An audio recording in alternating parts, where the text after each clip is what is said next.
How to get taxes form from Coinbase. So hi everyone, welcome back to our channel. I am back with a new video, and in this video I'll be showing you the ways to get tax form from Coinbase. To get the tax form from Coinbase, you have to follow the steps.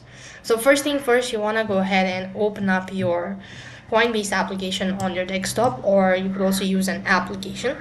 Next thing you want to do is click on the taxes from the top right inside corner, or click on the profile, and then you'll be able to find the taxes option.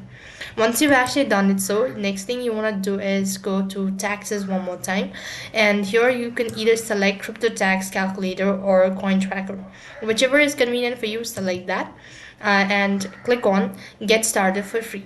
Once you've actually done it, so you want to go ahead and create your account for this, and then you want to go ahead and click on claim now, which was located right in between. After you've actually done it, so it's going to take you to the Coinbase account one more time. Go to the taxes page, and then you could see this section as transaction history statement. So in order to view the transaction statement, you just press on it and download it in a PDF format. So that's how you could get taxes form from Coinbase. That's all for this video.